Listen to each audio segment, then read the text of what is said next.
Hello, everybody. Welcome to another episode of the Universe Within podcast. On this episode of the show, I sat down with my friend Angel Deer. I met Angel about a year ago now when I came to upstate New York with my friend and colleague Marav Artsy. We were running plant dietas here at Angel's center, which is called The Sanctuary. It's a shamanic healing center that he founded. So I got to know Angel a bit last year, and then myself and Marav are back this year. So it seemed like a really good opportunity to sit down with him, to have him share. He's a really fascinating guy. Originally from Corsica, he was in the corporate world in New York, and then through a series of experiences, which he talks about in the podcast, he came to open this really beautiful center called The Sanctuary. So I think you all will really enjoy this episode. As always, if you're able to support this podcast, that's a really big help to me. Patreon is a really good option. It's a subscription service for as little as $1 a month. You can sign up. There's a few different tiers you can sign up for, and those different tiers give different things back, things like early access to shows, bonus material, Q&As.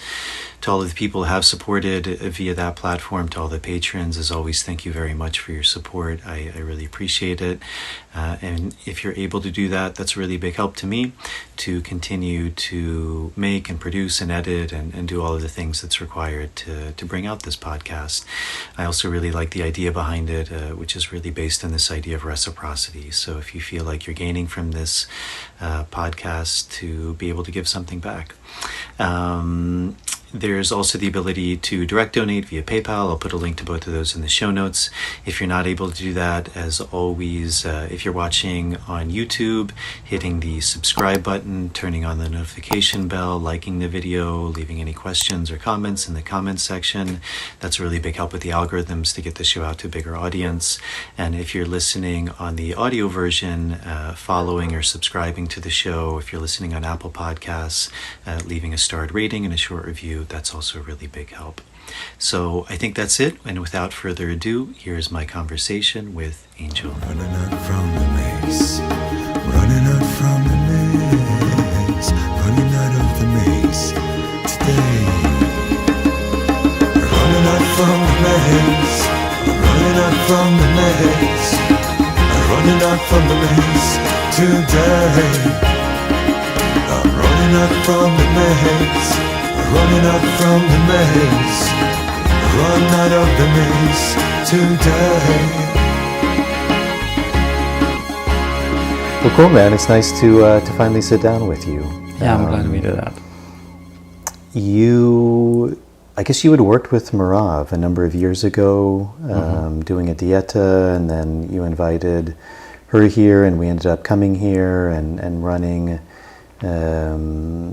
a retreat on your land, and then we came back this year. So that's how I initially met you. And so maybe for the audience, just beginning a little bit of a background of yourself, who you are, where you come from, what you did in life, and then also what got you interested in this path you're on, because you've created this really amazing not only home, but a place for people to come and really learn. Well, I'm originally from Corsica, so it's a French island in the Mediterranean, and I've been in the US for almost 20 years now, so quite a long time. I was running companies, working in the corporate world, came to the US because of that, ended up starting my own business 15 years ago, and then quitting everything and kind of embarking more seriously on this shamanic path, I guess. That's always been here for a very long time, even when I was living abroad or, in UK or other countries I was traveling and living before. And it was kind of always part of my life until the call was, I guess, stronger and I could not accept it anymore, not say no anymore, and I had to really start diving in. And by the time that was happening, I was already, living here, upstate New York, couple hours from the city. And I decided to really settle here. I used to live, back and forth between the city and the countryside here, a lot of the mountains. And it became very clear through, my work and what I was doing that I had to really kind of make a clear decision to become a land caretaker, to become rooted in one place, understand this land, understand the plants, the trees, the spirits, the history of this place. And I settled here. And then the sanctuary happened right over the years, and things developed, and that's what they are today. But I don't think I had a clear vision of this, what it's going to be, right? It's going to become this, or I should open a healing center, or I should host people for retreats. It just came naturally, I met Merv in Peru, like you said, quite many years ago, because I was looking to do a tobacco dieta, and she was recommended by a friend of mine that I'd studied with her. So I sat with her, but by that time I was already running retreats in Peru for 5 or 6 years, I think. In the last 15 years, I've been going to Peru 3 to 4 months a year, in the last 15 years. Aside from the 2 years of COVID, I've basically been in Peru every year. I met my teacher there and studied there. So I was going to Peru already a lot before I kind of made the decision to kind of focus on this work. Yeah. What was that like growing up in Corsica? I grew up on mainland in France, but spent a couple of months a year in Corsica. For me, it's it's still home in so many ways, even if I feel really home here in America, and I'm American now. But I think there is something about our ancestral land that is deeper, more emotional. I still get tears when I arrive there, and I've been going since I'm little. There's something quite somatic when I get there. The smell and the land and the trees and the memories and the rocks. So yeah, it's a very, traditional island, I guess. People live in villages in the mountain. It's mainly, mountain people, despite it's an island. They are not fishermen, they are shepherds. Historically, it was not very safe to live on the coast, because where Corsica is located, there was a lot of invasions and things happening, with the Middle East and Spain and the Greek island and Italy. So the islands had been invaded many, many times. And I think traditionally islanders, felt more safe to live in the mountain. So it's very small communities, people raising cows and sheep. Quite recluded. It's a good climate overall because we are in the Mediterranean, but it's not an easy, it's never easy to live in a mountain, right? It's a bit rough. But there is a very long also religious and spiritual tradition of healer in that island.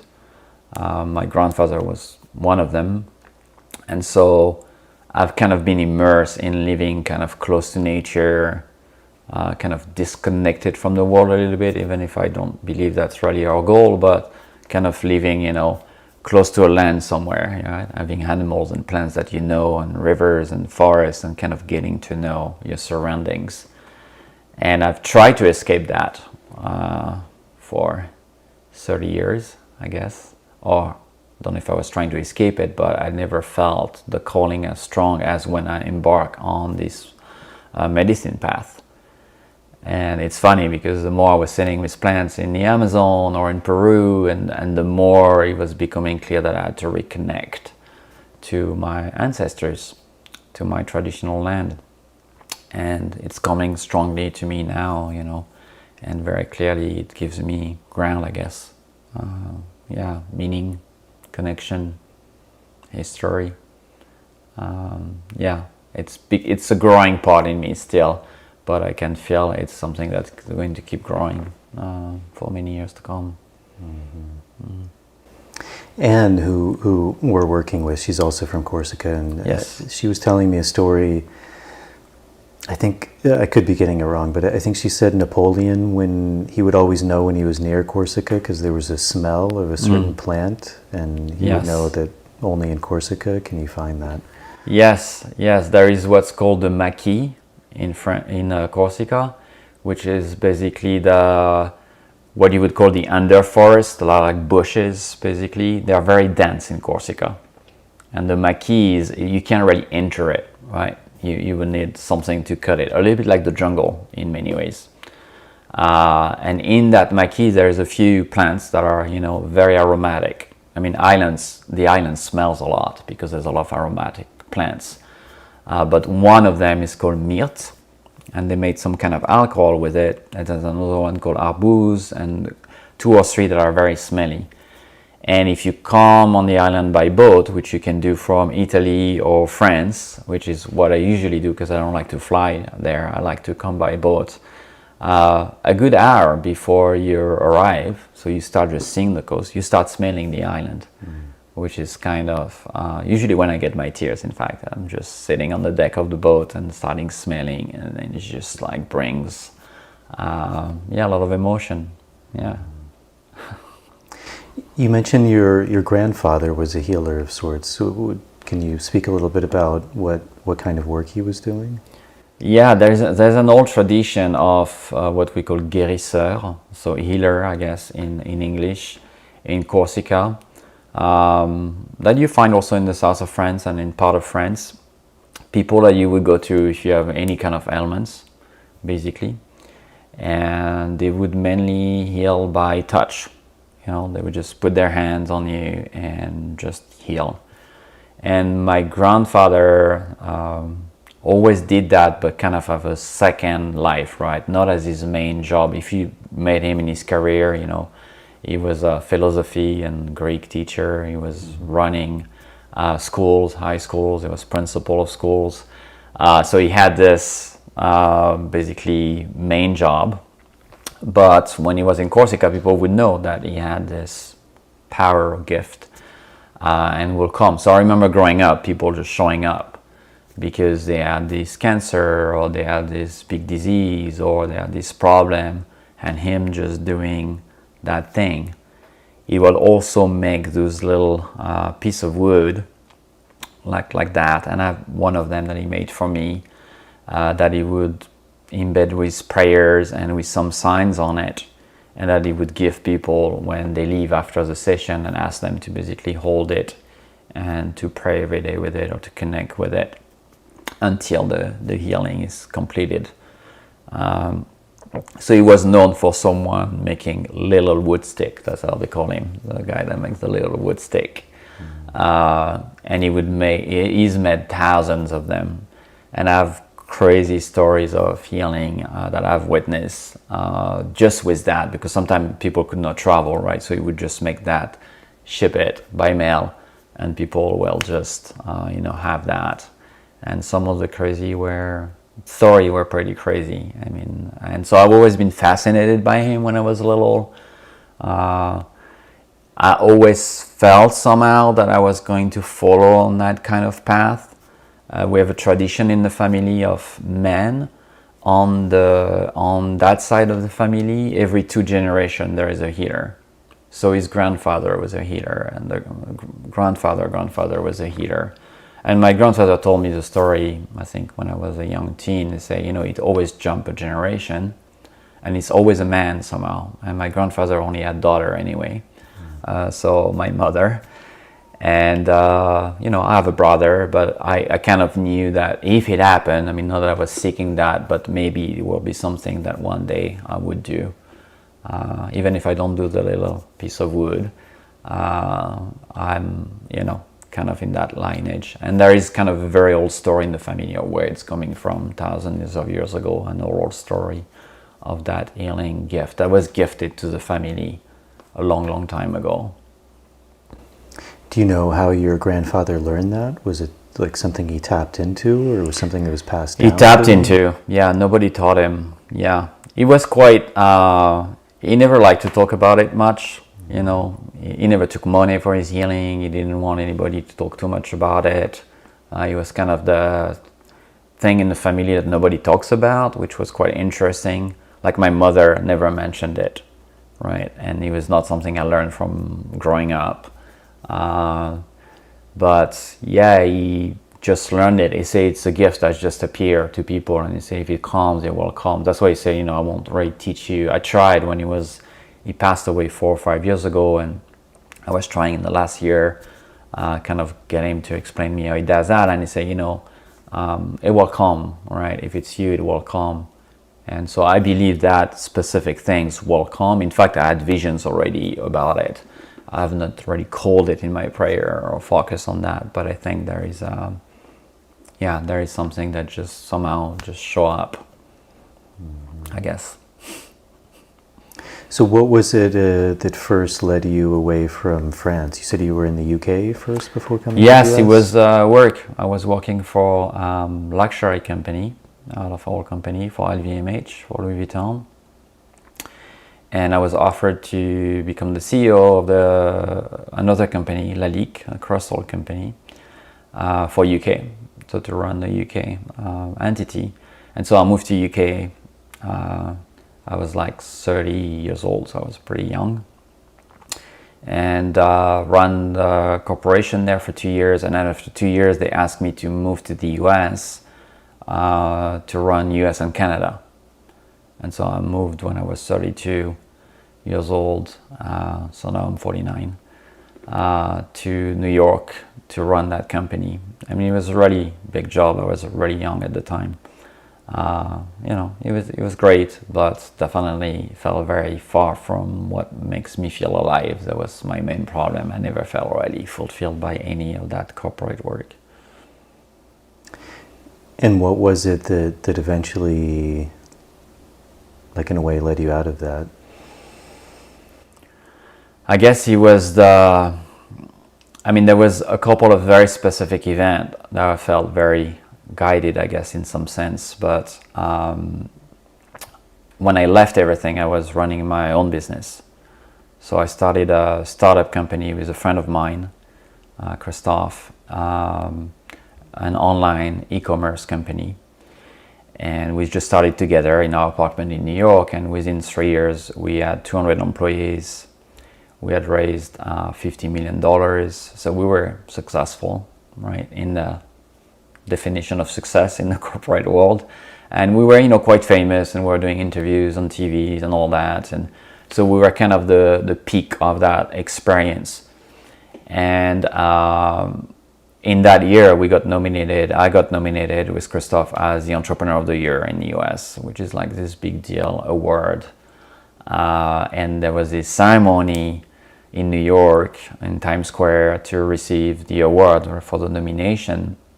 And I was at that ceremony, and I was really feeling not well at all. Like I felt almost like a fraud, like I should not be there, like it was not me. I mean, there was this kind of almost splitting inside of me. Like obviously, yes, I did that and all of that, but there was a part of me behind it that was like, this is just a mask. This is a facade. Like you're on stage right now wearing a mask and wearing this costume. You're playing a role, but this is not who you are. That's what I felt as I was about to come on stage. And there was a few thousand CEOs and, the mayor of the city, of New York City, and all of that. And I came on stage to receive the award and, got it. And I had to make a speech for a few minutes, which I did, which was so painful because I just could not feel any authenticity. Because I know I had to encourage people and say how happy I was, but I was not happy. I mean, I was blessed, and grateful for receiving that, but I was not happy, and I felt like I was leading people to believe in a fake dreams that everybody here in the room wanted that award right next year or another time. And it felt very unreal, and I had to leave the stage at some point. I just shortened my speech, just went out, and I just collapsed backstage in this trance, I guess. It's like I was taken over by something really powerful. And I know it might sound a little bit crazy, or but it felt like my brain was purging, like all these ideas that I had about myself and the 25 years of corporate world was just like being purged out of me. And basically, I mean, I recovered after that. I went home and had dinner with my team, but I got really puzzled by what happened that day. And a few weeks later, I went to the office one morning. It was a Wednesday morning. I remember very clearly that day. And I sat at my desk and I'm like, I'm done. 20 years done. All this is done. I need to quit. And, I let, a lot of investors and, a lot of responsibility, hundreds of employees. And, and I told them, I need to go. I can't stay. And nobody really understood why, because they were asking me why. And I just said, this is not me. This is not what I want to do. And they could not understand that. I spent, 4 years of my life building such a big business and being at this kind of amazing place with it and wanting to go. And it took a few weeks or I think a month to kind of get things, settled and find a new CEO to replace me. And they asked me to stay on the board, and I was like, okay, I'll stay on the board. And I basically left, and I took a one-way. I sold everything I had. I just kept one backpack basically, so put my whole life in it, and I took a one-way ticket to India. I felt like I just had to run away. I just could not. It was very confused at the time, in the sense that sometimes you hear people, they quit because they have a very clear vision. I had no clear vision of what was next. I just knew that where I was not me. So I had to depart. And it was very scary, by the way. It's not like I don't know, because living that way I didn't get any money, right? It's not like I left with millions of dollars. I left with nothing, and I was very okay with it. I was like, I don't want anything, right? But I just knew I had to go. I just had to go. And the furthest I could think was India. And the most different I could think was to go volunteering, doing something that was not about me, because I felt the last 20 years was a lot about me. My money, my ego, my career. And so I flew to Calcutta and I went to Mother Teresa and I just banged at the door and I asked if I could help. And they say, come in. And that's how, it started, kind of. That was in many ways the beginning of the channeling. Like a lot of things opened when I was working at Mother Teresa. I work in the home for the dying people, which is the first place she opened. Which is basically, you go in the streets and you pick up people that are dying, that have probably lived their whole life in the streets. And poverty in Kolkata is not like poverty in New York or in the Western world. We're talking about millions of people in the streets, including babies and little children. And we would take those men. There was a female side and a male side, so I was in charge of the male. And so we took those old men that had, just dying in the street, and bring them in, put them in the bed, wash them, shower them, give them comfort, so they don't die alone. And for most of those men, it was the first time they had a physical contact or human care or some kind of kindness or gift. And so I spent months there, just when I say hospital, imagine an old abandoned church with, army bed on the floor, right? Hundreds of them. So pretty intense, setting. By taking care of men with, tuberculosis or just dying of old age. And he was, I felt like I guess looking back, it was like a ceremony.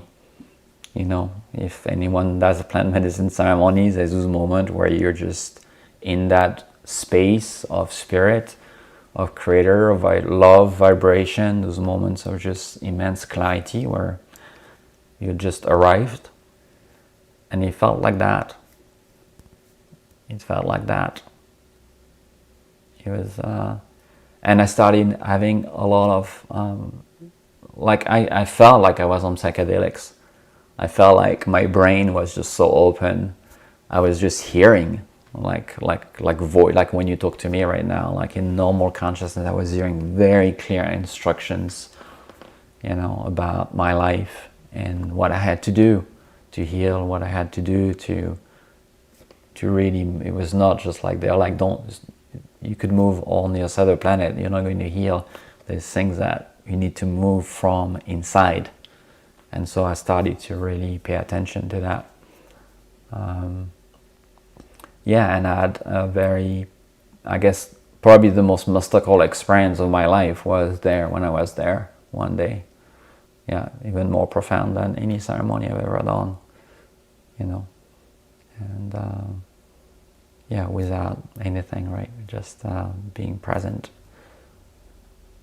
Do you think part of that is, like in yogic terms, there's many paths of yoga, and one of those is karma yoga, like this idea of not only service, but moving outside of, as you said, like everything's about me, towards there's things outside of me. Yeah. And also, like even this idea of like bhakti yoga, like the yoga of devotion, there's something about, I would imagine there's a very devotional quality about that. It's very true what you're saying. It's very, very true. In fact, a couple of months before all of that happened, I was very interested in the Shambhala lineage of monks and Buddhism, the Shambhala lineage specifically, and crazy wisdom. And I was reading a lot about it and studying, and I met the man that runs the Shambhala Center here on the East Coast, and I was not well at the time. I knew I was not well. I knew I had to do something, because if not, I was going to die, basically. Just how it felt. I will become like empty completely.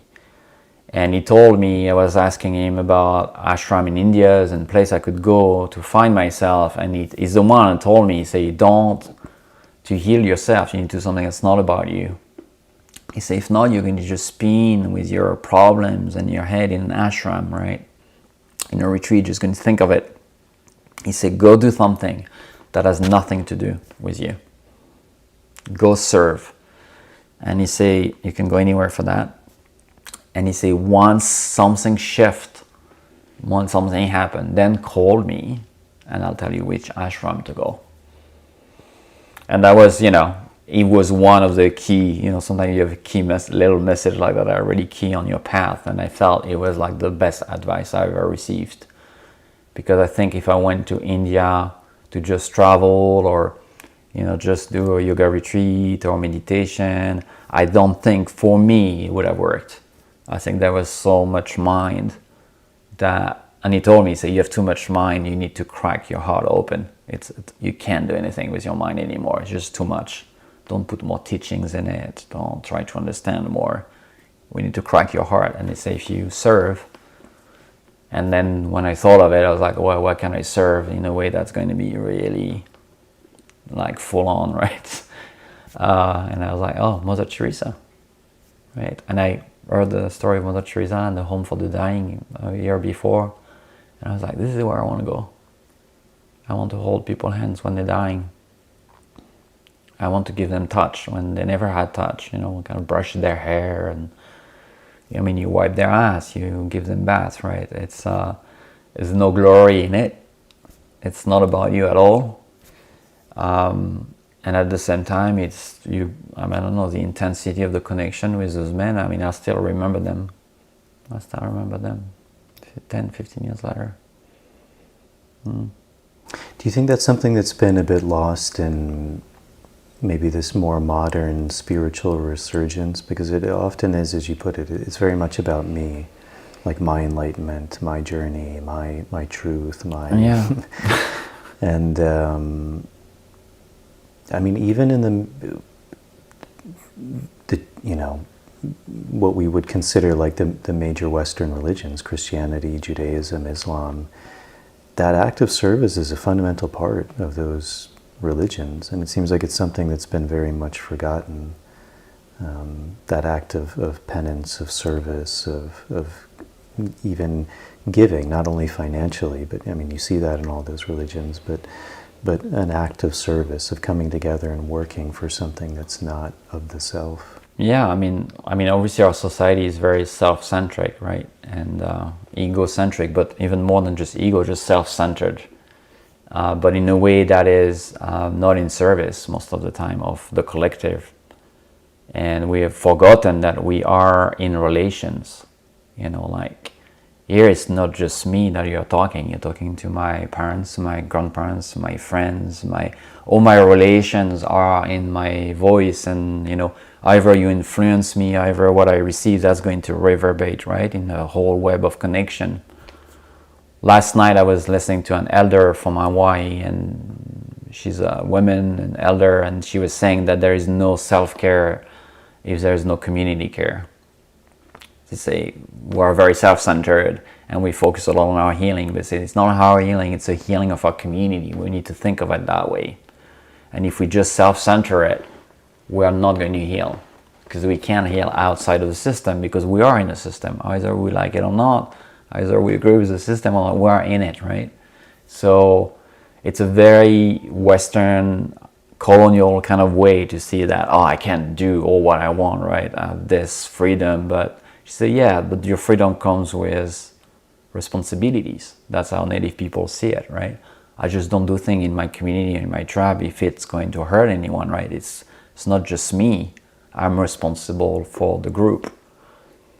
And I think we don't heal alone. We heal alone together. There's something to be said about the collective body also, And I've experienced that so much as I deepen my path, that when I do work on people, I feel them inside of me. I know where to extract, in fact, through my body. And I don't really know where their body and my body is at some point. And then I can expand that to the body of the earth, right? To the body of all my relations, the animals and the plants and the trees and the ancestors. And and I think very often people get really stuck in their healing because they're very obsessed, with their own pain, which, sometimes our own pain is obsessive, right? It's hard to get out of it. But sometimes to kind of turn towards something else, which might be service and giving, right? You get nothing in return, right? And at the same time, you're going to get everything. I didn't go to India to Mother Teresa like, I'm going to get this back. No, I was just going, I just need to stop doing what I'm doing, and I need to stop thinking, and I'm just going to use my hands for something else, right? And I was thinking, well, I'm going to do that for a few months, and if something shifts, I'll go do my ashram, my retreats. But in fact, I got the biggest gift without going for it, right? I received. I didn't take a gift, right? I gave and I received, which is very how Native people think of receiving, right? You go in the forest and you put an offering. You put tobacco to a plant before picking the plant, right? So you say thank you before you receive, right? And it's given to you. You don't take it already. So it's a whole different way to look at our healing, I think, which brings, the concept of, I guess, grace, right? This mysterious thing that heals us, that even if we have all the tools and all the knowledge, it might never happen, right? We can drink in 100 ceremonies. There's a moment of deeper surrender where we say, I'm nothing, right? Take me, or, and something bigger comes, right? And we can't really name it, call it that well, right? It's hard to grasp when those things happen, but they're so clear. They really are very clear and powerful. And very often, yes, in those acts of selfless giving, which is the way, that's what the earth does, right? You can go now outside and cut 20 trees and kill animals and burn the land.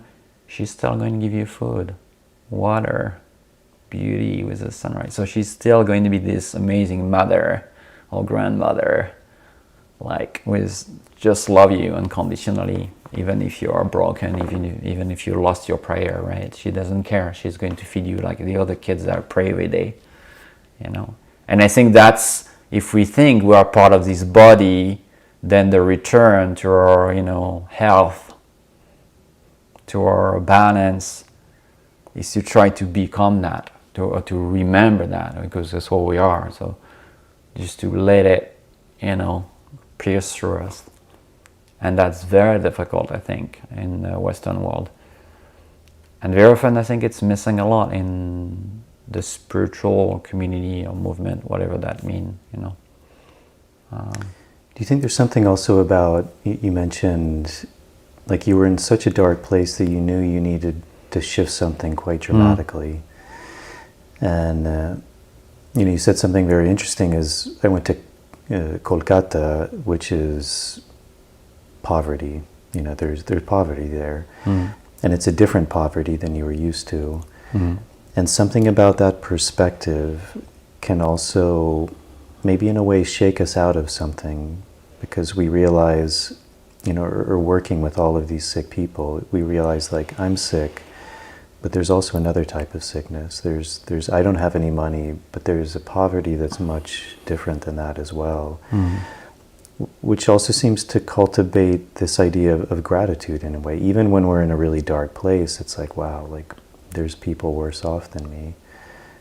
And that kind of, there's a healing in that. There's a, life isn't so, like my problems aren't so grave. They're not so dense when, before that's all we can see, because that's...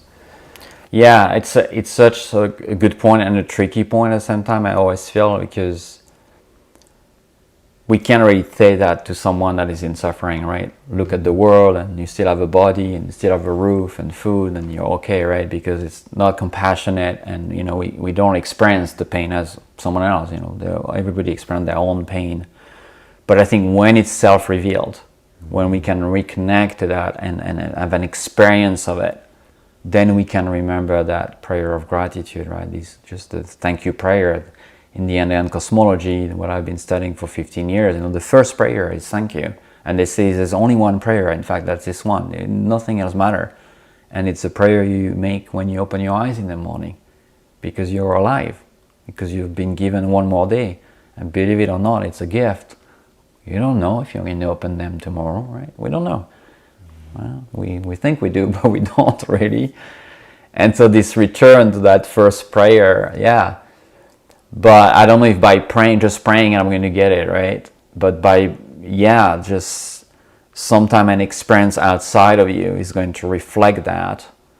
And I had many instances like that when I arrived in India, in Kolkata. I also work in the slums with children, in a children's school.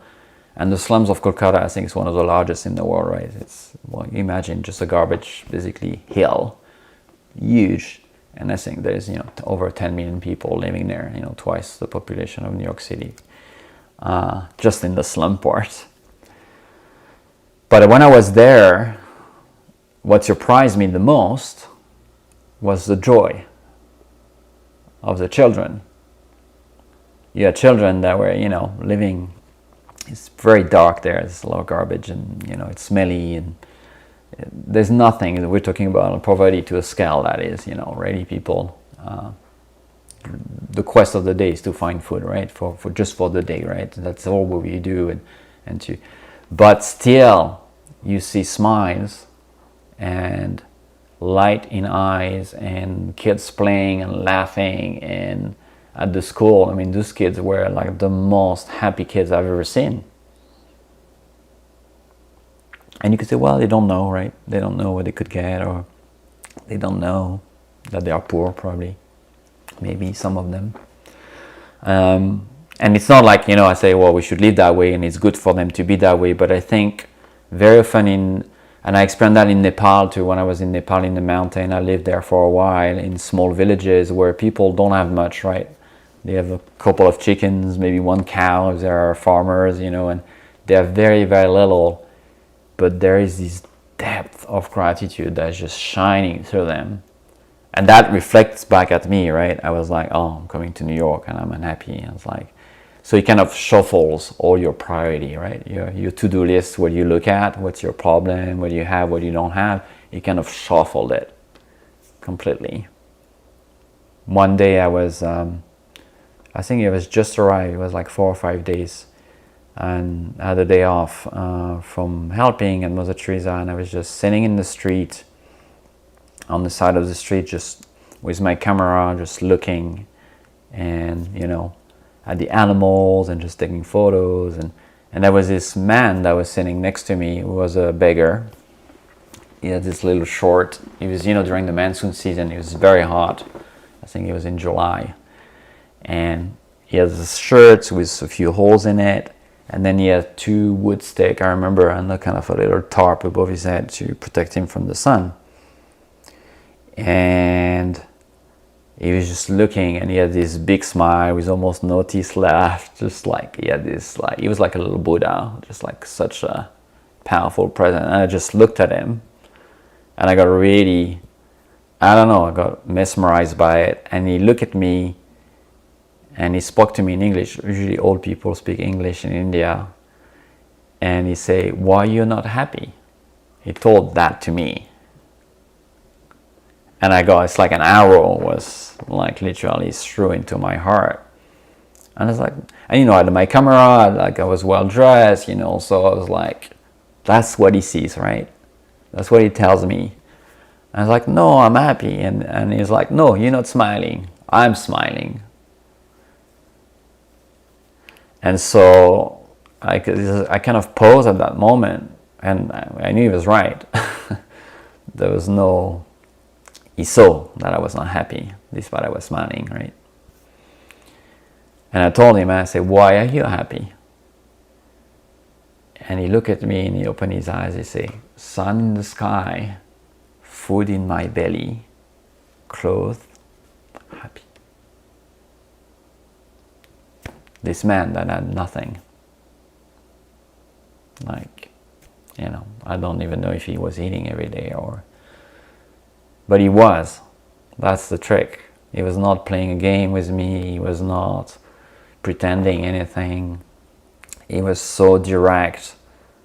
And I just broke in tears, like my own grief, my own, insanity.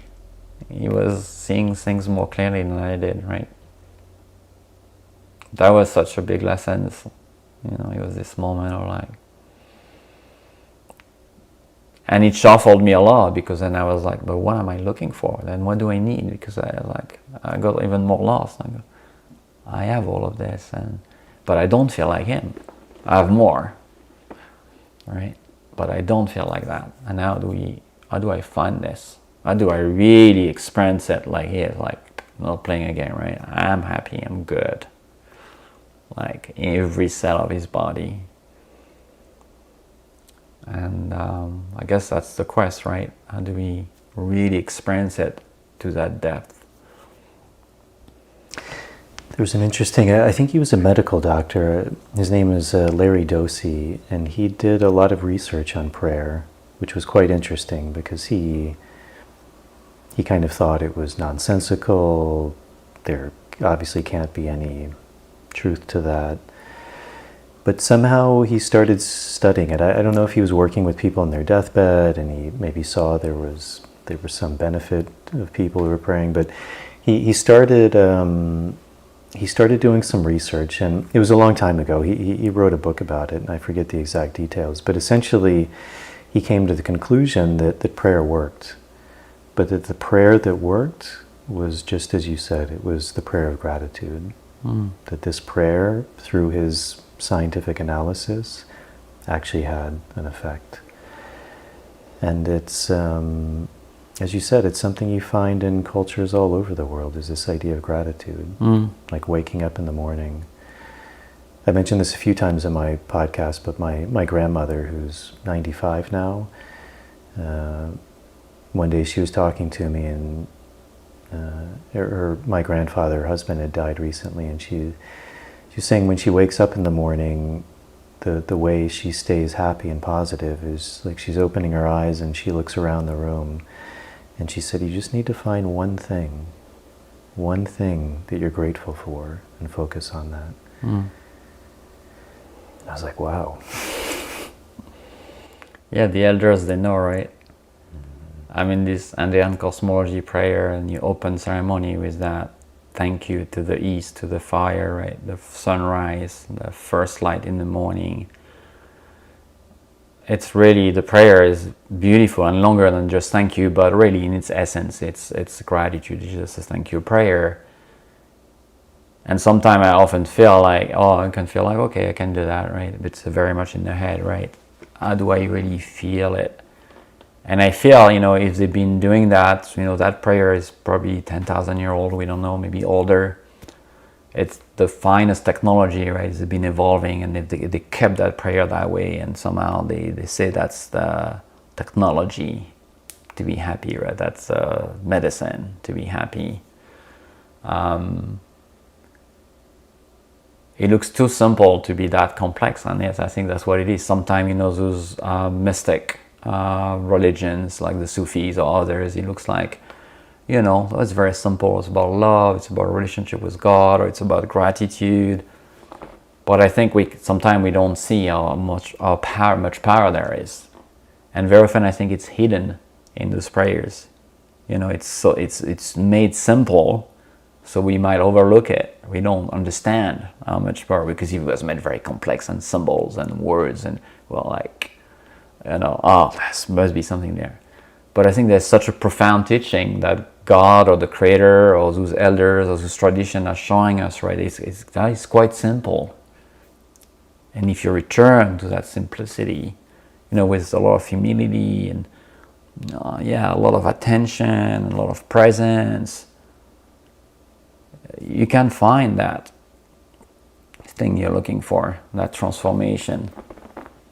We have this power, right? Because we're an extension, of God. There's this symbol.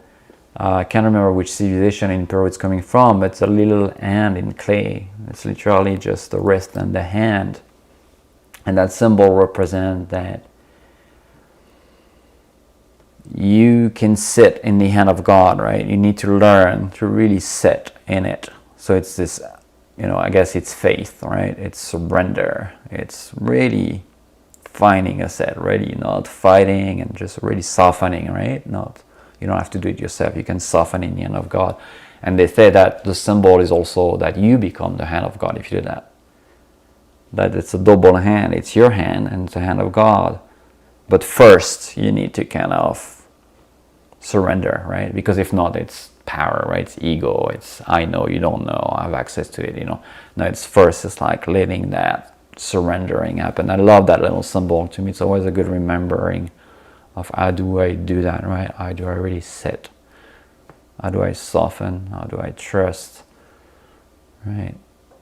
And feel, not think. So I can be like that man in India, right? Just like, he was sitting in his throne and he was a beggar. And there's many Indian story about that, right? That the beggar on the side of the road might be, one of the God in disguise, which felt very much to me. That's what we was that day. And it's God really laughing at us, right? Look, it's right there, right? So simple. And you're looking all over to find it. But yeah, prayer works. That's for sure. So what was the next step on your journey? You spent this time with Mother Teresa. You went to an ashram after that, or? No, I went to all the holy sites in India, from Rajasthan to, went to see the Dalai Lama. I went to,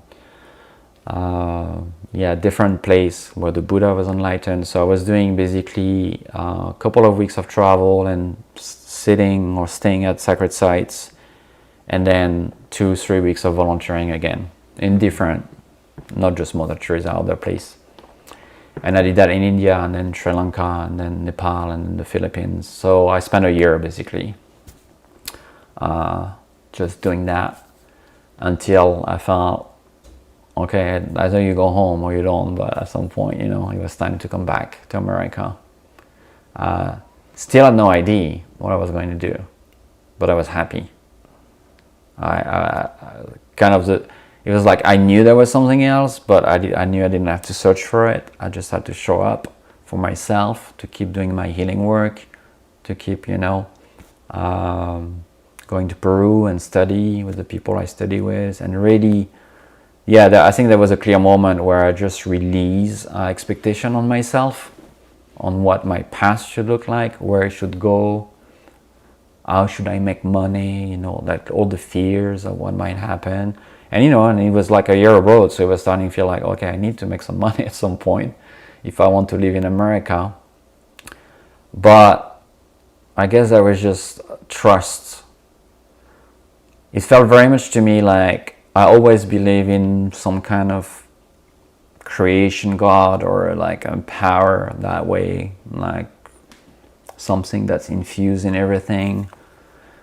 But I think it was very mental, and I felt like that time helped me. It just dropped in my heart. My faith was more not just intellectual, I had this belief and maybe some experience of it, but it felt in my heart and belly.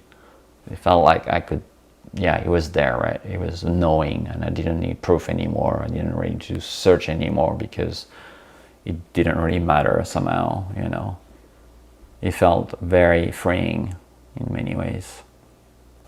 Do you think there's something about that experience that's conducive to that?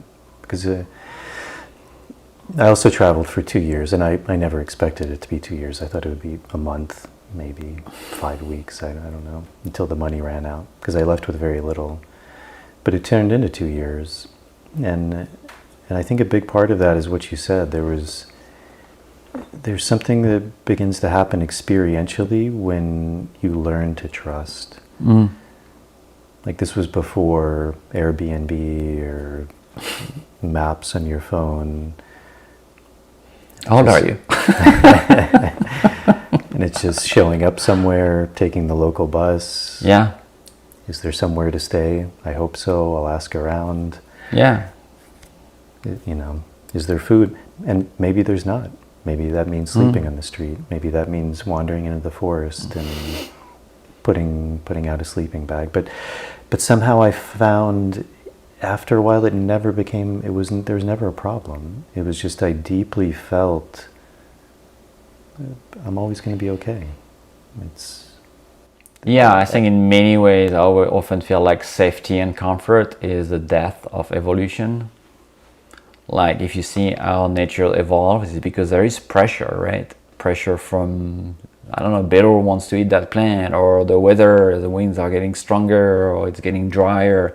So that pressure, external pressure, there's not a reaction of anger in nature, right? Or of things like that. Even when an animal attacks another animal, it's not through anger, right? It's just to feed itself. So it's kind of very aligned, right? It's like in interdependence.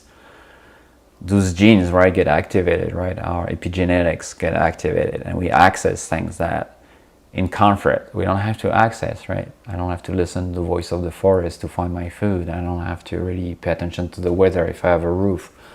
But when we reconnect to nature, when we reconnect, right, to that, we start to be much more attuned, right?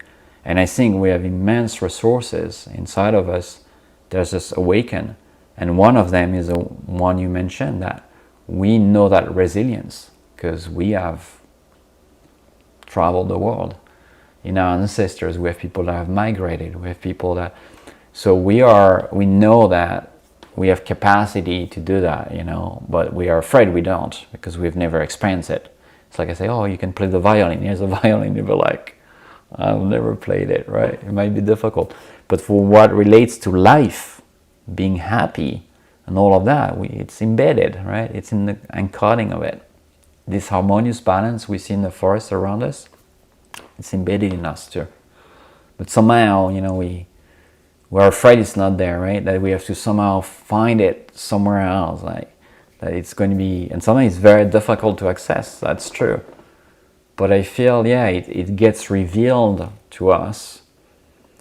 And then we look back, and then, the next challenge is easier, right? Because we're like, okay, something is going to, we get to trust more, right? And we get to surrender more, right? To soften, right? Life doesn't have to be a constant fight, and, and And then I think that's when we can return, right? Because then we have something to offer that is of value in this world. You know, I think that's the gift, right? It's we're not receiving it for us, we're receiving it for our relations. You know, the tree that's stronger in the forest, he feeds the other trees. You know, he uses his big canopy, not just for himself. So nature is designed that whatever I receive, right, I'm going to have to give it, right, somehow. Because anyway, I'm going with nothing. So I think that's the calling after too. For me, that was becoming clear, that kind of hearing those voices, okay, what are you going to do about it now? Or like one of my favorite pastors here in town always tell me, says, so what is God asking of you? What do you think God is asking of you, right? Not giving you an answer, but you have to ask yourself, what is asked of me in this moment, in this time we're living in, right? With COVID, with pandemics, with wars, with, you know, all the social inequality. And then I think we all have to, you know, kind of feel, okay, what is asked of me? Not as a savior, not as God, not as a Messiah, but me with my little skill, with my knowledge. Okay, where am I going to plug onto that whole system? What do I want to do with this knowledge, with this softening, with that wisdom? You know, how can it serve? You know, self-care, community care, same thing. So, how does it serve the community? You know, not that it's always clear how to do it, right? But it's where we need to point the prayer, right? It's never, you know, in the Anden cosmology, the first two prayers, they are in words, but the next two and the end prayers, they are outwards. You know, so the first is inside, but then you go out. So it's also how the altar is pointed, right? It points out. It points to service. So, yeah, I think a lot of people also are unhappy and not healing because it's missing that component very often, I think, you know. You know, we just keep going to retreat or keep doing this. And I always tell people, just find something that is really not about you. Something to give, you know, the local, you know, shelter there for homeless, whatever it is, something like help your local church, you know, whatever you believe in, whatever feels right, but something where you don't get anything out of it. You're not going to get money, you're not going to get recognition, it's for others. It could be animals, it can be whatever it is, doesn't matter. But make sure it's not about you. Because I feel the fire, if not, is like stuck, right? It's like we're recycling our fire, and the fire, he wants to light the world, right? So we need to expand it. And very often that enough to kind of soften people, connect to other things, get us out of our head, right? Feel better about ourselves. You always feel good when we help someone, you know? We're wired for it, you know? Reminds me, I had a yoga teacher who I really liked, and there was a number of people there who had been there for multiple retreats. I won't name the teacher, but I think they were asking him the same questions, and finally he just looked at him and he said, "You just need to get a job." Like, enough of this. Like, yeah, you just need to work. yeah, responsibility, right? Yeah, it's not just what it needs, like our responsibility. Sometimes we need to kind of step in. And it's a good point you're making, because I think, you know, because we don't have rite of passages, we don't have initiations in our culture. Very often, you know, we are in an adult body, but very often people are children or young teen, right? The emotional part of the body, the part that is a caretaker, like the father or the mother, you know, has not been born yet, right? Because there hasn't been a rite of passage, or maybe there is no child, or there is no things that traditionally would have been there, right? If you live in a tribe or in a community, you would have been in service since young age, right? And you would have had rite of passages, you know, to recognize that you're not a child anymore, you're becoming an adult. And very often, yeah, that's like getting a job, right? Paying your taxes, or you like it or not, you know, doing things that are like maybe, but then you take responsibility for your life, right? If not, you're just floating around and going to this retreat or traveling, you know. But it's like a teenager, right? What people will do after graduating from university for a year, right? But then at some point you come back and you work, right? You do something. And I feel we have a lot of adults that haven't transitioned yet, because life had allowed them to, you know, kind of live maybe that lifestyle or that. But for whatever the reason, I think the suffering people experience is also because there is this disconnect between the adult body, the soul that's waiting to do something, right, for this world, that is waiting to be on purpose, and the emotional body that is still young, that is still traumatized or afraid, or that hasn't healed properly, that hasn't evolved. So it's like the internal alchemy, it's fragmented in some ways, right? Which in shamanic term is very real, right? You have those parts that you have abandoned from your childhood or traumas, and you kind of need to retrieve them, right? You don't kill them, you bring them back in so you can grow all of that together. It's missing a lot in our world. And I think the more privileged you are, the more it's going to be missing, because you don't have to show up, right? If you don't have privilege, then you probably have to work when you were 16 years old. And if you're a young mom and you're 20 years old and you need to go to work and feed your kids, I mean, you have to step in, right? That's your rite of passage, right? Even if it's horrible in some ways, but you somehow have to do it, right, to survive. But many people don't have to do that to survive. And I think very often we can get just stuck into that quest of like, yeah, finding the answer, right? I always tell people I never found the answer, right? Or an answer, in fact.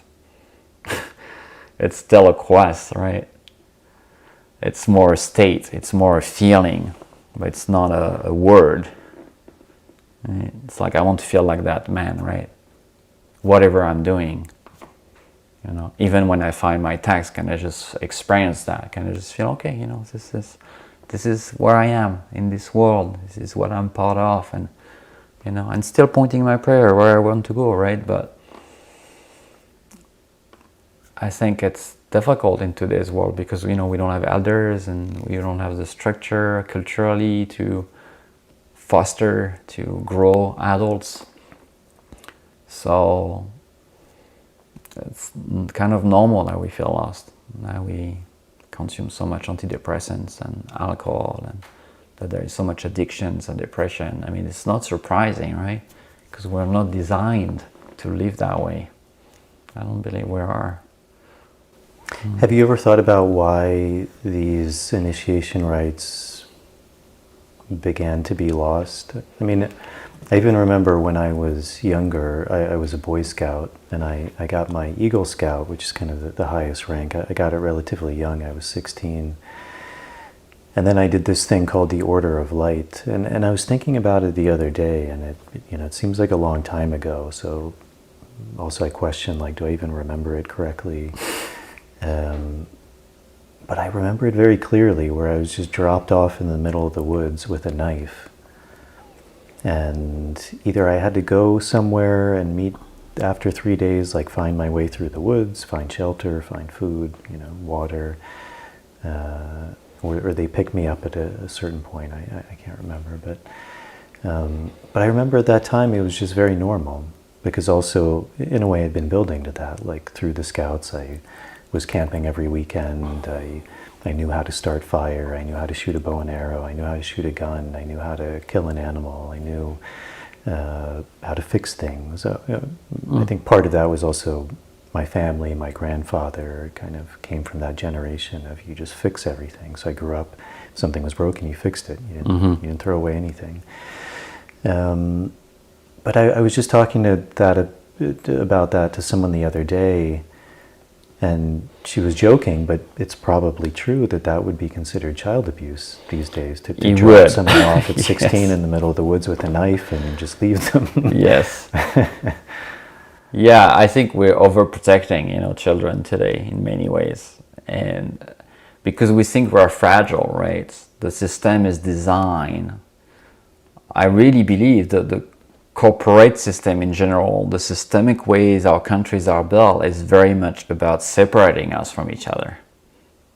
It's designed, and to do that, I need to break your belief, right? I need to break your rite of passages, your languages, your traditions, your connection to ancestors, and I don't believe there's an evil forcing regulating that, but I think there's a part of the human psyche that is violent, that is, kind of scared and afraid, and there's a tendency to kind of do those things, right? And when it comes in the hands of people that have power through politics or money or other ways, the impact can be broadened. Because for that system to work, you don't want people that be really empowered and strong voices. If you have people that believe they can change the world and gather other people to change the world, that's a problem, right, for any organized system in our culture. Because if you look at Native Americans or other people, it's very much that kind of democracy, right? It's the voice of all, and you're not the chief because you have the most money or the most power. You're the chief because you're recognized by the whole group as the voice of wisdom. And the voice of wisdom is very different than the voice of power or the voice of money, as the way it is in our society. So if you put power and money and other interests that have nothing to do with wisdom, with health and wellness of the community, not just how much the GDP is growing, but how much happiness is growing, well, then you get to what it looks like today. I think there is no surprise. And I think anything that's in the way of that system, then it's a witch hunt, right? It's like we can't really allow that because it doesn't fit in the system. And if you look at the school system, it's a bit like that, right? Kids have to enter a mold that they have to learn this and this and this and that, but they're not learning what you learn at boys' school. Most kids today, they don't even know when they get this square fish fried pan in the pan, what a fish look like. There was a study done in France, I'm talking about 20 years ago. They were, I don't know if they said it in America, but this was square fish. Piece of white fish that is basically fried, that you can buy, freezed. And they asked kids in school to draw fish. And many kids will draw a fish that is a square. And it was, beginning of television is 25, 30 years ago. So, but still, that's what they thought a fish was, right? So we're not giving people tools to really understand the world, to live, because then what? Guess what? You can reclaim your health. You can reclaim your pharmacy from the forest. You can reclaim decision process, right? As a community, you can do much more if there is not those agendas that are very different than the interest of the people. And I think sadly that what happened over the years, right, we kind of erased that, and still continuing with Native people. In Hawaii, this elder I was looking to is still happening now, right? They were not allowed to sing their songs for so long. Their lands were taken, but you say what was taken from them was more than the tradition and that. What was taken from them was their connection between each other. By isolating them from their lands, from their traditions, from their remedies and their plants, they separated them from each other. And now they might be native, but they might be supporting the army, or they might be supporting the gas industry.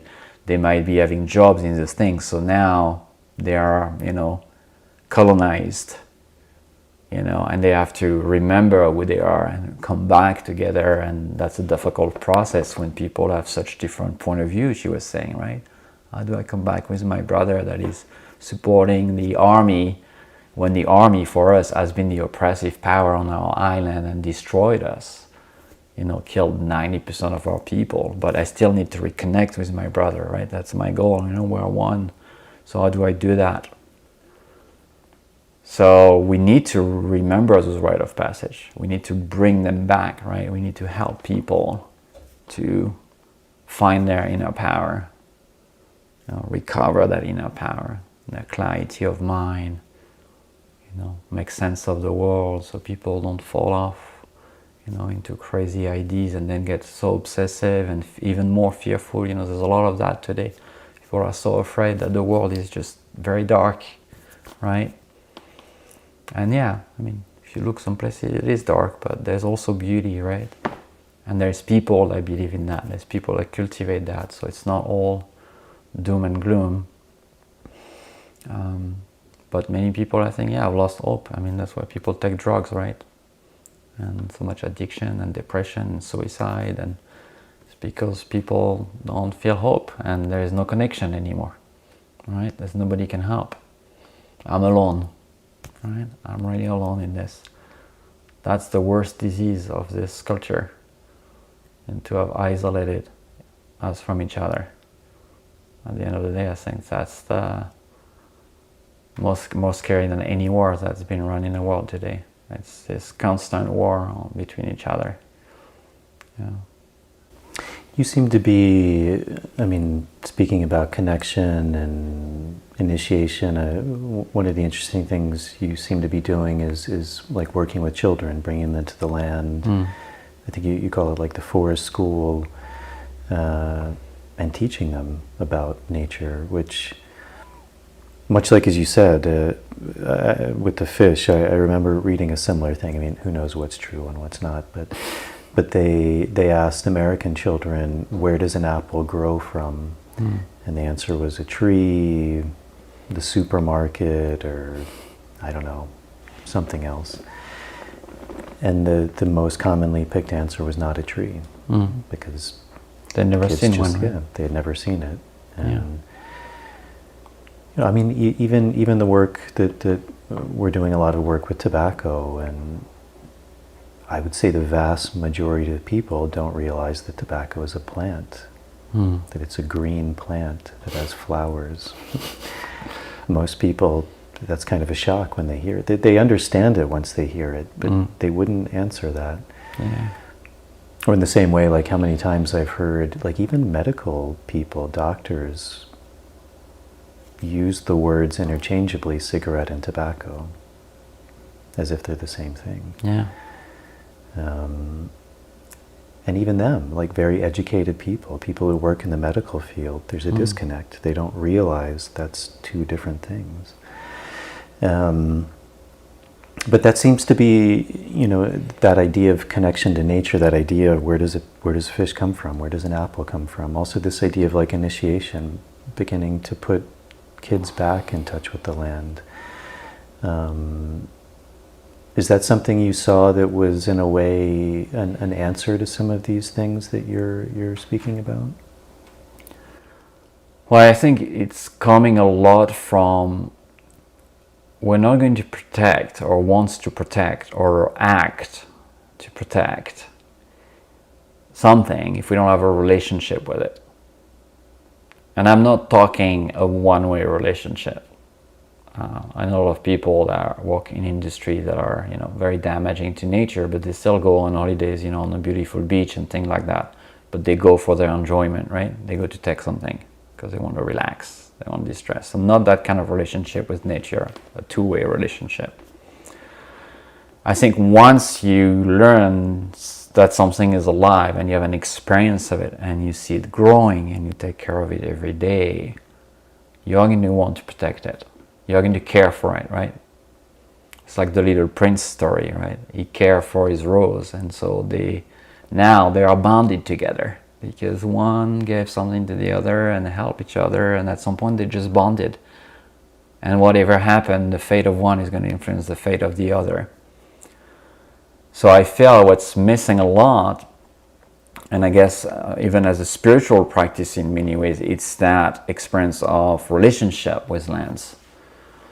That goes beyond just praying for the land or just going beyond going there to get something out of it.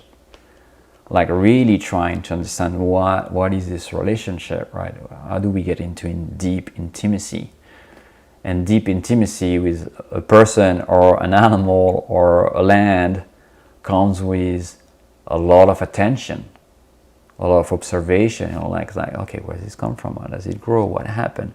Like it's interest into it, curiosity, right? I want to get to know you, right? Not because I'm going to get something out of you, because I'm interested, I'm curious, I want to get to know you, right? So I need to spend time with you. So it gets with repetition, right? Every day, right? I'm going to sit with there and understand. And then I think we're going to care way more. Because like, you know, I'm also I created the New York Bee Sanctuary years ago, so a big non-profit now in the US, and many people have heard about the fate of the bees and the pollinator that are disappearing, but people still live their life like it's not happening, right? Because they don't have a direct relationship. This year, I was in my garden this spring, and this summer there's just way less bees. I just know. I don't need to count them. I just know how many bees I usually see. I know this year there is less, like way less, and it touched me, right? Because I'm seeing my raspberries or some of the plant there half pollinated, which is very unusual. I've never seen that since I've been here. I was like, oh, the raspberries half developed, or not all the flowers, the raspberries is all those little flowers on it. That's like you need to be pollinated completely to make these beautiful raspberries, and you can see the raspberries are half done, or it means there was not enough pollinators to do it. And it broke my heart. I felt a lot of sadness a month ago when I was seeing that, and I felt like something is really happening, right? But I have a somatic experience of it because of my 10 raspberry plants, because of the bees. I have a few bee houses that I know that are there. I have a direct relationship with that bee or those birds or that tree. It's very different than, well, the Amazon is burning, right? What is it? The size of, I think, the park in New York every day. Central Park burns every day, I think, in size in the Amazon. If Central Park was burning in one day in New York, how many people will react? Like, would do something about it? A lot, right? Yes, it's happening every day in the Amazon, and we are maybe a little bit upset about it, but what do we do about it? Not much, because it's far, right? It's the others, right? And we might care about native people, we might care about the forest, but it doesn't touch us deep enough, I think, to call us to action. So I think with the kids and with people that come here, for me, I always say, well, whatever work we do, I want you to be able to connect, right? To build that intimacy, because then you're going to want to do something about it. And there's millions of ways to do something about it, right? But it's going to call you much more deeply than just sending money to a non-profit for the Amazon, which is great. You should send money to this non-profit, right? You should support native people. You should do all that. But get into a relationship with one tribe, one land. If you really care, go there, understand it, and then start working just with that one little piece of land, that little one, because then it's going to be your brothers and your sisters there, right? Your uncle, your grandparents. It's going to be family to you. It's not just going to be someone somewhere. And I think we're not going to save this world. I don't know if we can save it anyway, it doesn't really matter, but we're not going to be really called into authentic action until we have built that intimacy back. And we lost it, right? Like you say, most kids don't really know. Like, people eat tomatoes every day, and if I show a tomato flower now, I don't know how many people will know it's a tomato flower. Right? It's a very unique flower. Or the tobacco flower, right? I love them because we have some here in the garden, right? But yeah, tomato we eat every day, right? What does it look like? How does it need to grow? What kind of care it needs? How long does it take between the time you plant it and you get one ripe tomato? 60 days, 90 days, 120 days, what is it? And I think then you're going to care, right? If there's a bee that's coming on that tomato. Like when you're going to see the fruit, oh wow, that's how much work it requires from one guy somewhere to grow that fruit. If not, we're staying in our head, right? And we avoid feeling the pain. It's easier, right, to send a check. It's harder to go there on the front line and do the work. And we need both, right? But I think we need to feel it deeply, which means we have to feel ourselves deeply, right? Do you think very similarly, and earlier you mentioned this idea of responsibility, like that freedom also entails responsibility, and Do you think that's also part of, as you're saying, like where people's suffering comes from, is it's easier to send the check, which again is great. But in a way there's like an obfuscation of responsibility with that. In that it's much harder to roll up your sleeves and actually like jump into the shit, like jump into the mud. It's a very different experience.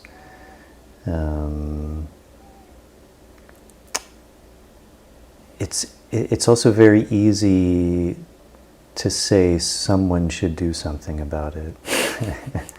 The other, right? The other. And Yes. to become very impassioned about that.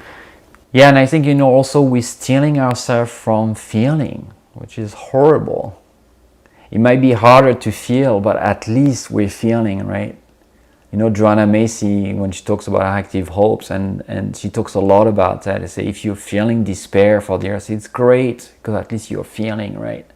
You're allowing yourself to be strong enough to feel, because to feel, you have to be strong to feel such big things, right? So it might be more difficult at first, right? Like to give the work, to do that. But what you're going to get back to feel connection, which is ultimately what every human being is looking for, to feel connection. You can steal yourself from that by sending a check, by not being involved, by not connecting to people that are suffering, or the forest, or that. Like 4 or 5 years ago, I went to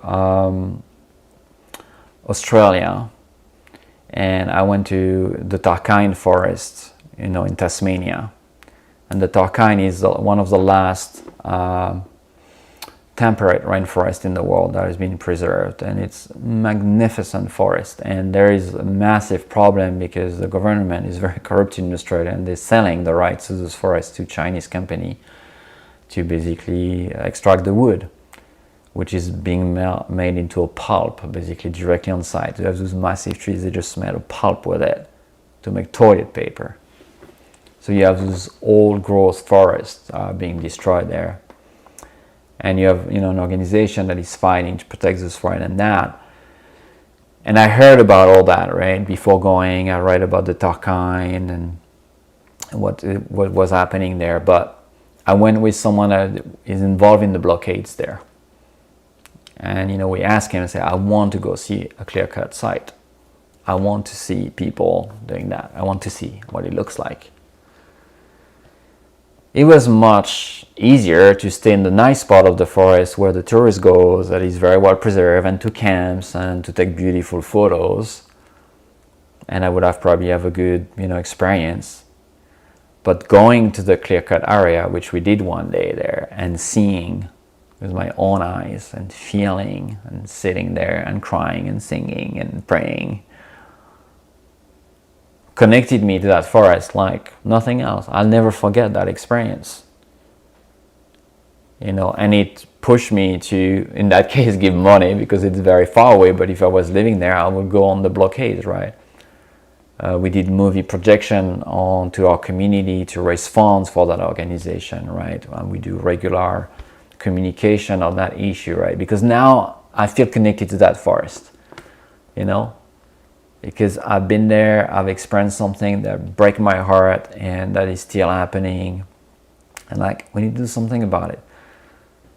I can't save all the forest, but this one, I smell it, right? I saw the birds, I felt the animal, I saw the tree devastated over hundreds of acres, like a rough skin, right? Nothing left.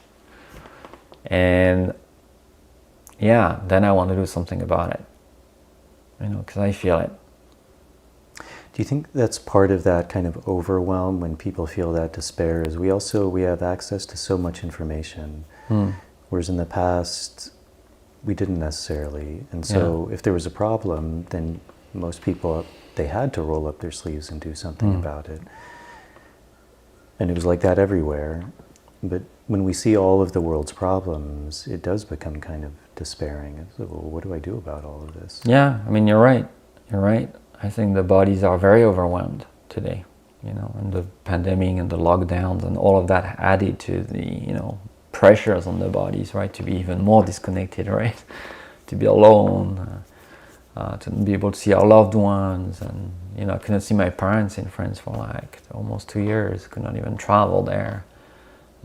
So yes, there is pressure from the environment, an overwhelming pressure, and you add that to the bad food and the bad waters and all of that, and our bodies are definitely impacted by it, and our nervous system with all the images and all the social media and TVs and radios, is really overwhelmed by information. It's not designed to take that much information in. It was never designed for that. So I think that's where the work you do, the work I do, this work is important to return to that center, right? We need to have tools of self-regulation. We need to know how to return to our some-centered, right? Which doesn't mean not feeling anything. It means being able to feel all of it, but still being grounded in our mission, right? In connection to wisdom. So we need to do that healing work, but at the same time, because of the urgency and where we are at, we also need to act, right? But if we do the work just to return to peace and to kind of disappear in the forest, I think we misunderstood what this work is about. Very often people, and we could work for years, by the way, I'm never going to be healed fully, right? Nobody's going to be. So at some point, we can't wait, right? We need to return imperfect, not fully healed, but start acting, because that's going to heal us too. We talked about it earlier, right? My healing is not just happening when I heal myself, it's happening when I heal in community. When I serve, it's immense healing that I'm going to receive. So it's not, well, I'm too overwhelmed, so I'm just going to focus on my healing, or, like one way or another, right? It's like balancing, always, right? The trees do that all the time, right? They take the sun, they, grow in their roots, so they self-caring, and at the same time, they're producing fruits. They connecting to the mycelium, they're giving nutrients to other trees. They are enrolling, right? They're balancing it. So yeah, we need to have some capacity of that, and many people don't. I think there's a lot of population, Native people, BIPOC communities, people that are socially excluded, that don't have capacity for that today because they are overwhelmed, they are overworked, they don't have resources, they don't have supports. And so I think, there's communities for which it's very difficult. But I think if we have more privilege, if we have a little bit more resources, not just money, like internal, emotional resources, intellectual resources, connection resources, whatever it is, then we need to care, right? We need to do something about it and find a way that the work we're doing, this healing work we're doing for ourselves, is in service of something that's bigger than ourselves. If not, we're never going to feel healed or whole, because we're missing the main components, the essential one, which is connection. It's what we're looking for at the end of the day. It's being completely connected, like a tree in the forest, and the tree just focus on his healing, and forget there's tree around. He's never going to get there. And I feel sometimes we are a little bit in this spiritual healing hamster wheel, we're just like turning in it and then slow down, but then we go far again, but we are in it, right? So yeah, we need to do that. I find sometimes, as much and sometimes even more healing by, just taking care of one tree in my garden than doing a ceremony, and most Native communities, traditional communities, their whole life is not centered on their self-healing, right? It's centered around community health, wellness, richness, right? How this community is growing, what do we do? They are very connected to the land, and yeah, they do their ceremony and they work with the plants and that, but their life is not separated from that spiritual life, right? It's one thing. And you look at what they do during the day, it's a lot of connection to land, connection to each other's, right? Helping each other, taking care of the kids, and gathering the plants for the ceremony. And ceremony is a little part of it, their life. But it's not what they do all day long. right? But because we're craving that and we lost all of those elements for us, I think we go to the ceremony thinking it's going to give us all of that, but we need to build that. It's not going to come, community is not going to come because you went to ceremony. Connections, it's great to feel connection in ceremonies, right, with all there is, or with our brothers and sisters in the circle, but can I feel it when I'm not in ceremony? Can I feel it with my ex, my mother, my father, people I'm angry or people I've been hurt by? That's where the work is, right? And that's the ceremony is giving us the container, enough energy, right? Like we talked about earlier, like having enough resources so I can go out, do the real work. For me, that's the core things of all that dietas and ceremonies, things we do. It's so we have more resources to offer the world, and we do the work in the real world, right? Not in a little bubble. Yeah. And it's hard, right? We have to remind ourselves of it, right? Because the tendency is like, we're going to isolate if it's too scary, overwhelming. It's a tendency that we have to, right? If it's too scary, sometimes I need to isolate anyway. Sometimes I don't have enough for the world, right? That's fine too. But always the balance, right? Always the balance. And is that what brought you mentioned going to Peru, is that what brought you to Peru, was to learn more about these kind of indigenous worldviews and working with plant medicines? Yeah, I felt very called by that, and ended up meeting my teacher, Miguel, with a Huachumero in the Sacred Valley. And I've always been, since I'm little, connected to plants, and I've always been a gardener and growing some food. Even when I live in an apartment in New York, always needed that connection. But the prayer component, the ritual, the ceremonial component for me was kind of new because I was raised without any religion or spiritual container already at home. My parents were very outdoorsy and spent a lot of time in nature, but there was no, I guess it's one way to connect, right? It's not maybe the traditional spiritual way, but they gave me that amazing connection to nature. But I was looking for some kind of ancient frame to help me kind of direct my prayers, right? Because I didn't really know how to pray. And when I met this tradition, the Indian cosmology tradition, and I heard the prayers, it felt right. It just felt like, this is what I'm going to dive in. So, and it's one part, right, of what we do, the prayer, right? But it frames a lot, I think, how we see life too. For me, it's not just a ceremony or a prayer thing. It's a whole way to look at life through eyes of elders, generation of elders that looked at the world over and over and over again, and then came with those prayers, with those rituals in response to what was happening. And so I think they contain a translation of the original instructions of God. That's how I feel it, right? The trees still carry the original instructions, right? Even my cat probably. But for us, we as human beings, I feel we need to have those original instructions kind of translated in something that our mind can understand, that our heart can feel, and then we can act from there. So for me, the studying of that tradition, which I still do, is going to last until I die, it helped me frame those instructions into something practical, and beautiful, and and something that can really help me see. That makes sense to me, right? For some people, that tradition might not resonate, but for me, it's there's not a day that passes where I don't see that the way this elder was thing is an answer to something that's happening in the world today, right? If I use that frame to look at it, then I'm going to avoid feeling in the pitfall of maybe my culture or the systems that I'm living in. I might see a different lens and act maybe differently because of that. It's been proven very useful, especially in the past few years.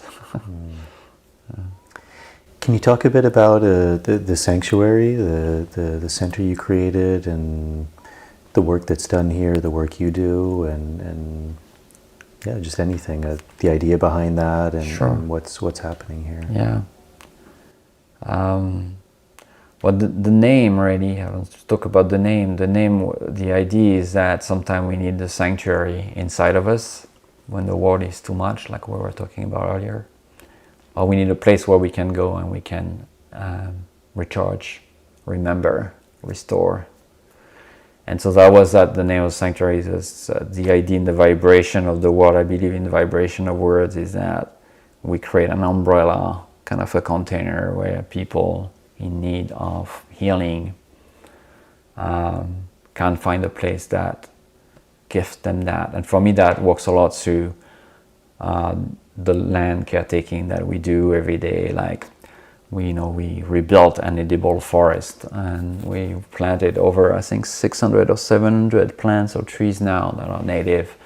We've removed the invasive species, so we try to recreate something that I think I feel, or maybe you feel on the land, that there's a vibration, there's harmony, that people will heal from that just by being there, right?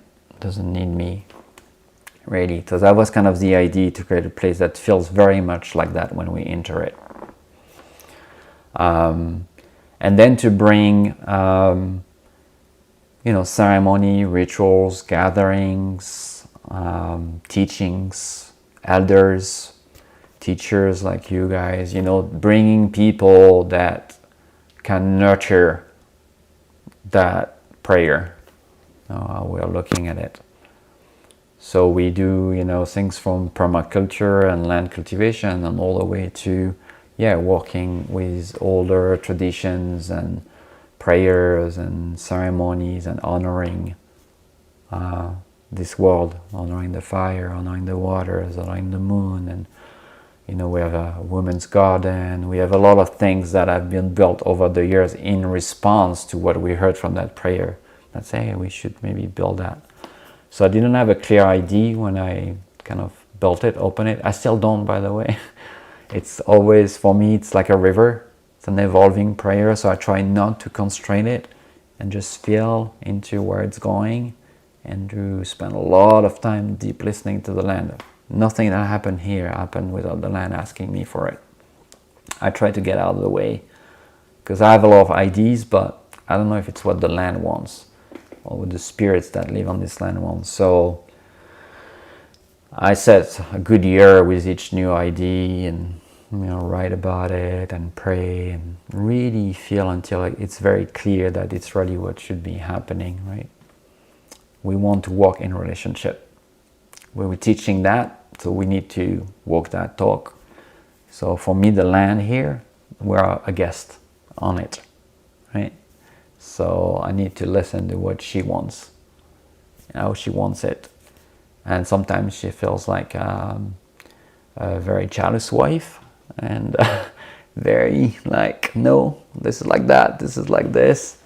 Sometimes she's very like an old grandmother, very loving. It's like, okay, everything, I'm here, And sometimes she is in need of healing. She wants to be the patient, and then we are the patients. She said, well, now I need to be the patient a little bit, so I need more caretaking. So that's what I mean by intimacy, right? It's, and I always feel it, even when I travel, I always feel her. So I always know kind of, but that didn't happen overnight, right? It's been 15 years of daily work, right? And it's still building, right? I'm still a child here and she's the elder. So I need to keep listening and feeling and, and trusting that, right? There's a lot of trust also. Slowing down a lot. I think, that's also what we want here at the sanctuary. The world is going so fast. I think people are exhausted often because of that, just because we're not designed to go that fast.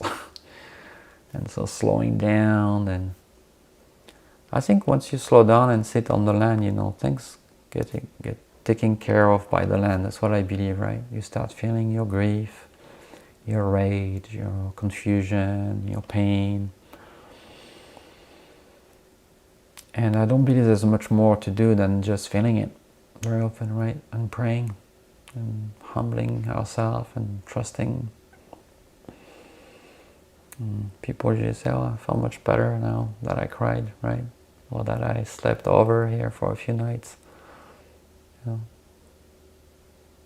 It's bigger than us, right, when we do those things. So for me, the sanctuary, obviously it's kind of my prayer in some ways, but I don't feel it's my prayer.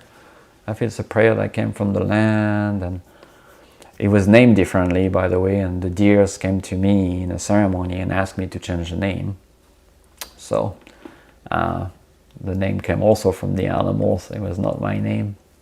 So that's what I mean. Like it looks like it's my place, but for me, it's I'm trying to, in that form, as a human, what can I do to help those who are in different forms that maybe can't do what I do, and helping them prosper, connect, feel more in relations, and so.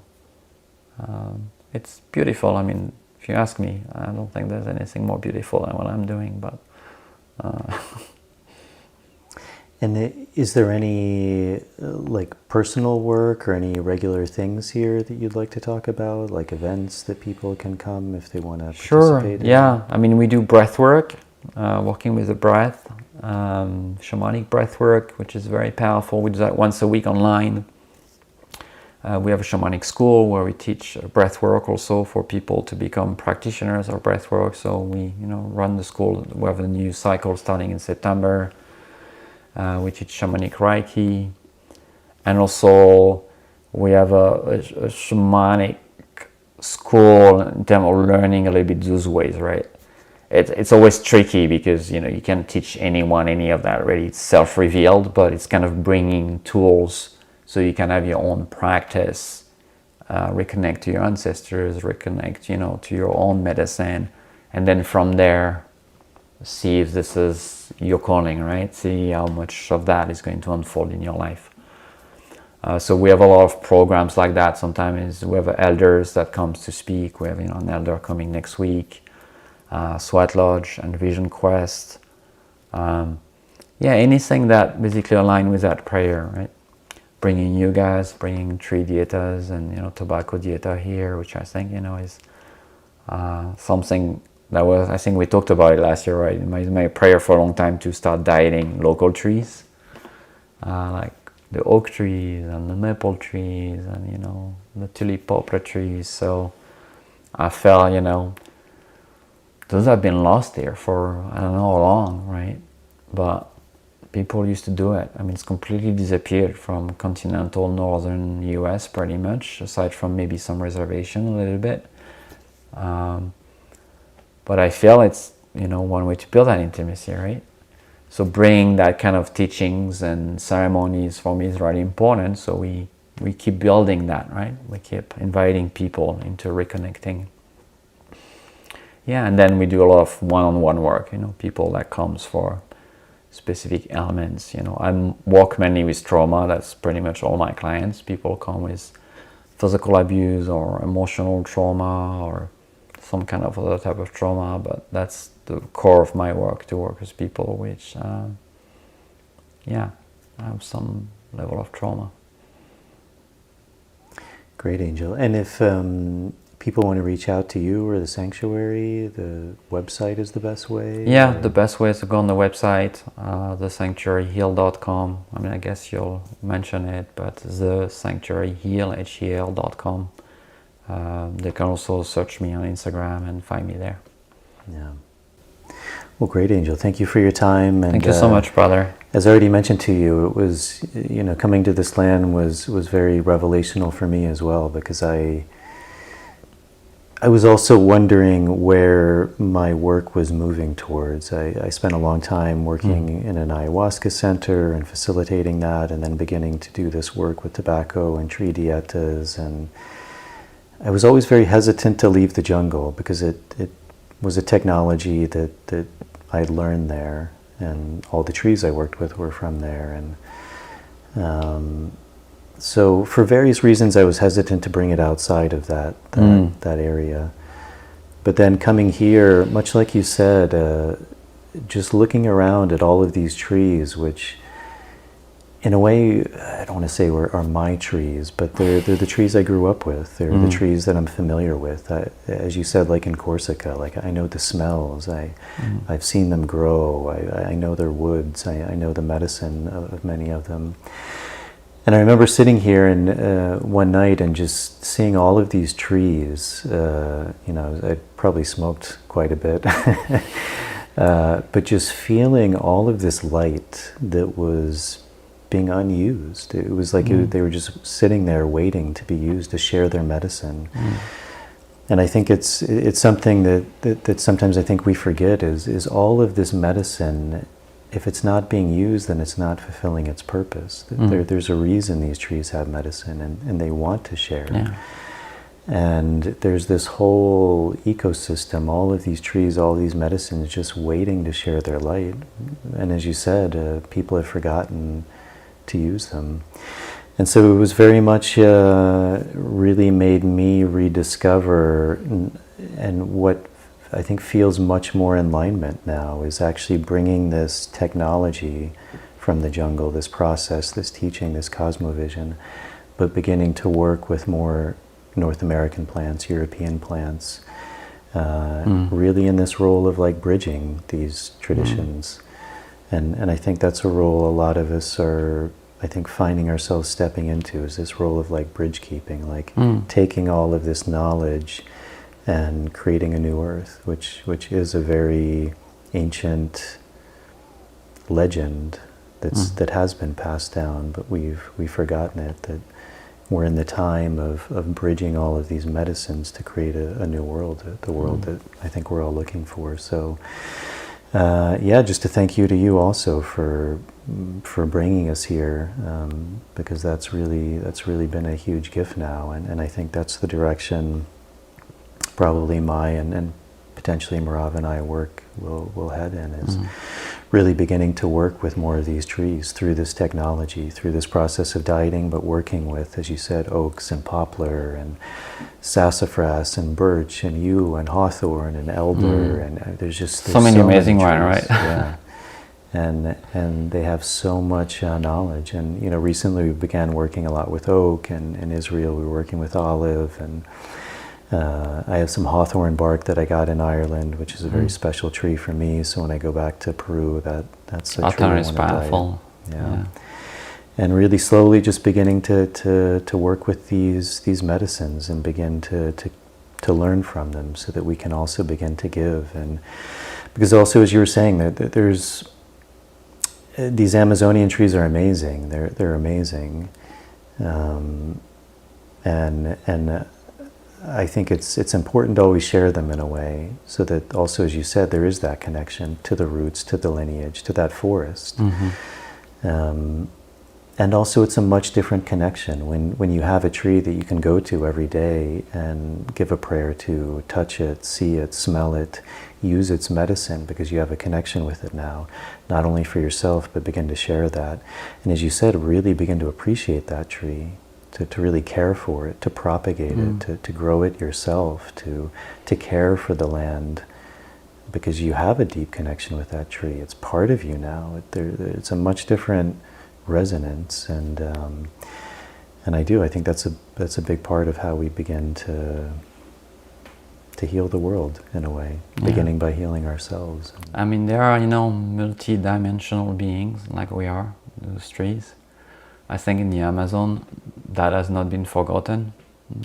They are used in multi-dimensions, where it's physical for objects, but also medicinal for their essence and what you can get, and also spiritual, right? The spirit of the tree. But here, I feel in the Western world, the trees, are already calling for it, because they are monodimensional. They are objects, right? We cut them to make furniture and papers and all of that. A little bit used for medicine, and almost very rarely, for spiritual connection. So they lost that. But if you think of it, that's exactly what happened to us here. We are multidimensional beings, but we are put in a system that made us one dimension, monodimensional. We are objects to serve and to work and to create value for the system. But we've forgotten that we are medicine, and we've forgotten that we're also spirit, right? So I really feel that it's interesting to see that what we're trying to do there is also what we're trying to do for ourselves. It's just a mirror here, what's happening with the forest here, and that kind of type of work. For me, it's like such a beautiful reflection of what we're trying to awaken into people. And yeah, it goes also back to the discussion on relationship, right? Then if I see it as a multidimensional being, I'm probably going to treat it differently than if it's just a piece of furniture, right? Or to make toilet paper. Yeah. Well, great, Angel. I think the ladies are waiting outside to come in. But thank you so much for your time. Thank you, brother. And for sharing. Yeah, thank you so much. And I think there's a lot more we can talk about, but maybe next year we'll do part 2. Part 2. Okay. Yeah. Thank you, brother. Thank you, my friend. Thank you. All right, everybody, that's it. I hope you enjoyed that show with Angel. It was really a pleasure for me to sit down and catch up with him. As always, if you're able to support this podcast, that's a really big help to me. Patreon is a really good option. It's a subscription service for as little as $1 a month. You can sign up. There's different tiers you can sign up for. Those things give you things back like early access to shows, bonus material, Q&As. To all of the people who have done that, thank you very much. As always, I deeply appreciate your support. And if you're able to do that, thank you very much in advance. If you're not able to and you're listening on the YouTube version, just hitting the subscribe button, turning on the notification bell, liking the video, that's a really big help. And with the audio version, following the show and leaving a starred rating and a short review is a really big help. This is the end of my travels, so I'm not sure the following guests who are coming up, but as always, I hope to try and bring on some really fascinating people. So thank you all very much for tuning in. I hope you're all doing great, and I will see you all on the next episode.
Tunga